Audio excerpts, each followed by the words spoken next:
Olá, nós vamos prosseguir o nosso curso de Geografia e hoje nós vamos falar de um tema muito importante para o seu vestibular. É um tema que aparece com frequência, o relevo, especialmente o relevo brasileiro. Antes de conhecermos as características do relevo brasileiro, nós temos que lembrar dos tipos de rochas e das estruturas geológicas. Vamos conhecer um primeiro tipo de rocha através do nosso quadro. As rochas magmáticas são formadas pelo resfriamento e solidificação do magma. Esse resfriamento e solidificação do magma pode ocorrer no interior do planeta. É um resfriamento lento que leva à formação de um tipo de rocha magmática chamada de intrusiva ou cristalina. Caso esse resfriamento e essa solidificação ocorra na superfície, após as erupções vulcânicas, um resfriamento mais rápido, nós vamos ter então a formação das rochas vulcânicas ou extrusivas. Vamos conhecer o segundo tipo de rocha? As rochas sedimentares, formadas pela consolidação de sedimentos.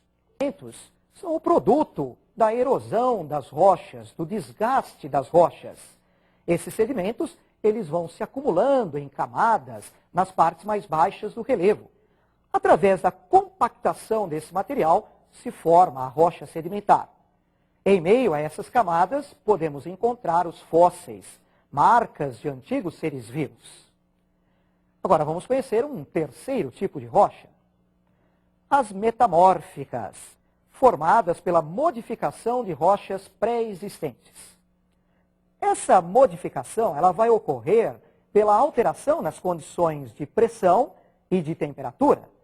Essa alteração provoca uma reestruturação, um rearranjo dos minerais, modificando a rocha pré-existente. E aí você tem, então, a rocha metamórfica. Agora, vamos conhecer alguns tipos de estruturas geológicas. Nós preparamos duas figuras para você entender direitinho essas estruturas. Vamos à primeira figura. Nessa primeira figura, nós encontramos os escudos cristalinos. São formados por rochas cristalinas, muito antigas, constituem uma estrutura muito rígida e forma a base dos continentes. Esses escudos podem aparecer na superfície, e aí eles serão chamados de núcleos cristalinos. Eles ocorrem em áreas planálticas.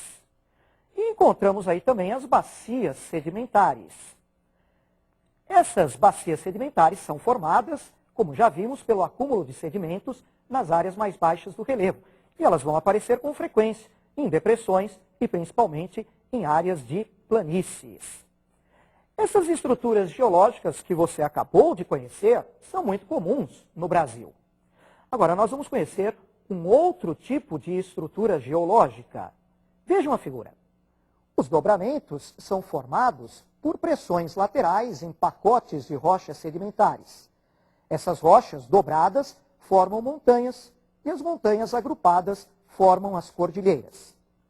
A porção superior da dobra, a porção convexa, é chamada de anticlinal.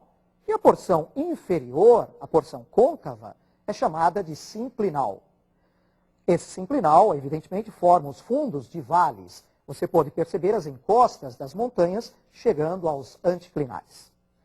Os dobramentos modernos, que deram origem às grandes cordilheiras, a Cordilheira dos Andes, o Himalaia, os Alpes, esses grandes dobramentos se formaram no período terciário da Era Cenozoica.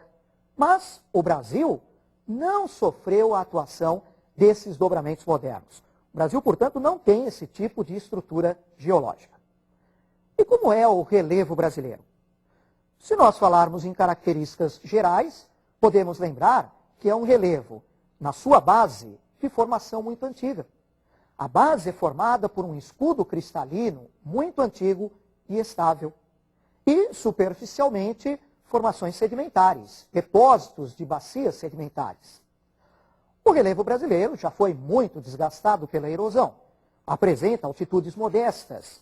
Não possui áreas vulcânicas ativas e não apresenta os dobramentos modernos. No nosso relevo, são muito comuns os planaltos, as planícies e as depressões. Vamos conhecer o mapa do relevo do Brasil? Vejam, nós podemos verificar nesse mapa as planícies, que são poucas, os planaltos, já com grande destaque, e também as depressões, cobrindo boa parte do território brasileiro. Esse relevo brasileiro, ele pode ser subdividido em várias unidades. Durante a aula de hoje, nós vamos dar destaque para algumas unidades mais importantes. Vamos procurar destacar 2 planícies, 2 planaltos e 2 depressões para vocês. Vamos voltar ao mapa, portanto, e vamos conhecer 2 planícies. Nós temos aí a planície litorânea e a planície amazônica.